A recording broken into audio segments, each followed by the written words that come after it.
અમરેલીમાં યુવતી પર છરી વડે હુમલાનો મામલો. યુવતીના ગળાના ભાગે ગંભીર ઇજાઓ થતા હાલ અમરેલી સિવિલ હોસ્પિટલમાં સારવાર લઈ રહી છે. સારવાર લઈ રહેલી યુવતીને ભાજપ અને કોંગ્રેસ અને આપ પાર્ટી સહિતના અનેક નેતાઓએ મુલાકાત લીધી છે. વિસાવદરના ધારાસભ્ય ગોપાલ ઇટાલિયા પણ અમરેલી સિવિલ હોસ્પિટલ ખાતે પહોંચ્યા હતા. ગોપાલ ઇટાલિયાએ યુવતીની ખબર અંતર પૂછી પરિવારજનોની મુલાકાત કરી ઘટનાની નિંદા કરી હતી. સાથે તંત્રને કડક કાર્યવાહી કરવા અપીલ કરી હતી. કેકેસિંહ ગુજરાતી સાથે જયની સુજિત્રા, અમરેલી. અવારનવાર દીકરીઓને લઈને ક્રૂર, ઘાતકી અને સમાજમાં ક્યારેય સ્વીકારી ન શકાય એવી ઘટનાઓ બની રહી છે.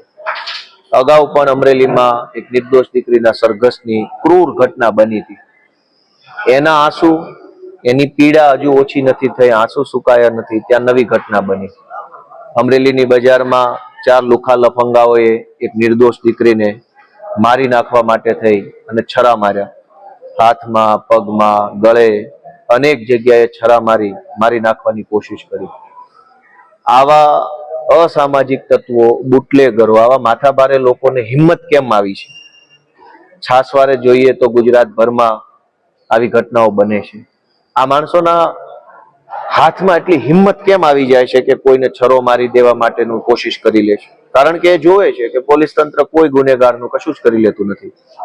આજે મેં પીડિતા હેતલબેન ભાડ જે છે એમની મુલાકાત લીધી. એમને ખૂબ ઈજા થઈ છે. નાનો અને ગરીબ પરિવાર છે. ખેતી મજૂરી કરી, નાનું મોટું કામકાજ કરી અને ગુજરાન ચલાવતા પરિવાર સાથે આવી ક્રૂર ઘટના બને એ માનસિક આઘાત લાગે. એનો પરિવાર આ આઘાતમાંથી બહાર આવવામાં વર્ષો લાગી જતા હોય છે. શારીરિક ઈજાઓ મટી જાય છે પણ મનની ઈજા મટે નહીં. કોઈ પરિવારની દીકરી સાથે આવી ઘટના બને કે જેમાં લફંગાઓ કશું જ વાતમાં કઈ હોય નહીં અને દીકરીને માત્ર પરેશાન કરવા માટે થઈ આવી ઘટના કરે એ નિંદનીય છે. સૌથી વધુ ખરાબ બાબત એ છે કે જે ક્રૂર માનસિકતાના હોય, અસામાજિક તત્વો હોય, લફંગાઓ હોય, એના મોઢા તો આખા ગુજરાતને બતાવવા જોઈએ કે કાળા કામના કરનારા કોણ છે. પણ અહીંના રાજકારણીયા, અહીંની પોલીસે જાણે કે જમાઈ હોય એમ ગુંડાઓને મોઢા હાંટી દીધા છે. પોતાના જમાઈનું મોઢું ગામને બતાવવા ન માંગતા હોય એવી રીતે આરોપીના મોઢા સંતાડી, કાળા કપડા પાછળ છુપાવી અને એ આરોપીના કયા નેતા સાથે ફોટા છે, કયા નેતા સાથે બેઠક ઉઠકના સંબંધ છે એ લોકોને જાણ ન થાય એટલે નેતા અને પોલીસ બંને કાળા કામ કરનારાનું મોઢું સંતાડે છે. શું કામ સંતાડવું જોઈએ? જેણે કાળા કામ કર્યા છે એનો ચહેરો તો આખા ગુજરાતને બતાવવો જોઈએ કે જો આ લોકોએ કાળા ધંધા કર્યા છે. પણ ક્રૂરતાની હદ જુઓ,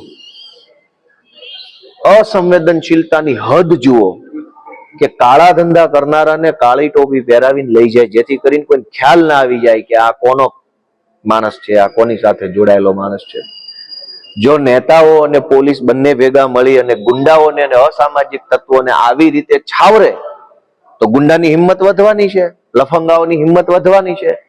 જે લોકોએ હજુ ક્રાઇમ નથી કર્યો, જે લોકો કોઈની બેન દીકરીની પાછળ ખરાબ નજર કરે છે પણ હજુ છરો નથી માર્યો, એવા લફંગાઓ પણ જોઈ રહ્યા છે કે આમને પોલીસ જમાઈની જેમ હાચવે છે તો અમને હાચવશે. એટલે એ ક્રિમિનલોની, એ અસામાજિક તત્વોની હિંમત વધવાની છે.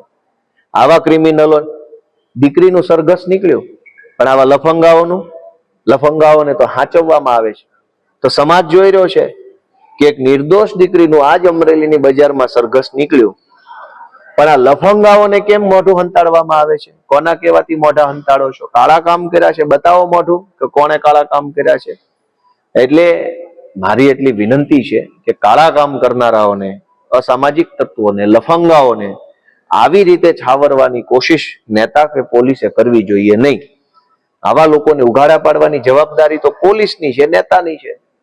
સમાજને પણ અમે વિનંતી કરીએ છીએ કે આવા ધંધા કરનારા કોઈ વ્યક્તિઓ હોય તો એની વહેલી તકે જાણ આગેવાનોને, પોલીસને, કે જ્યાં તમારે સમાજના વડીલો એને વહેલી તકે કરવી જોઈએ. કેમ કે ઘણીવાર મોડી જાણ થાય ત્યાં સુધીમાં તો લફંગાઓ ખૂબ આગળ વધી ચૂક્યા હોય. શરૂઆતમાં સમાજ કે કુટુંબ સહન કરે કે અમારે કોઈ નથી કેવું, ત્યાં સુધીમાં તો પેલા લફંગાઓની હિંમત ખૂબ વધી ગઈ હોય છે. આ ઘટનામાં પણ એવું થયું. 10 દિવસ સુધી દીકરીને પરેશાન કરવામાં આવી.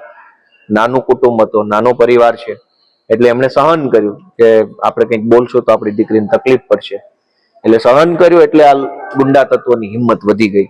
એટલે મારી બધાને વિનંતી છે કે દીકરીઓ સાથે, પરિવાર સાથે કંઈ પણ આવું બનતું હોય તો બિલકુલ સહન કરવાના બદલે તમે જેને કહી શકો, પોલીસને કહી શકો તો પોલીસ, આગેવાનને કહી શકો તો આગેવાન, તમારી સોસાયટી કે તમારી જ્ઞાતિમાં કોઈ નેતા ટાઈપનો માણસ હોય તો એને કહી દેવું જોઈએ, જેથી કરીને એક રસ્તો નીકળવાની શરૂઆત થાય.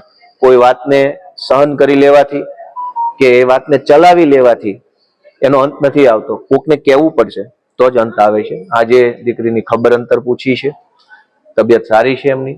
આશા રાખીએ જલ્દી એમને સારું થઈ જાય, અને એવી આશા રાખીએ કે આ લફંગાઓના મોઢા પરથી કાળું કપડું ન હટે ખાલી, પણ એ કાળા કારનામા કરનારા અને છાવરનારાના મોઢા પરથી પણ પડદો હટવો જોઈએ કે આને કોણ છાવરે છે. Thank you.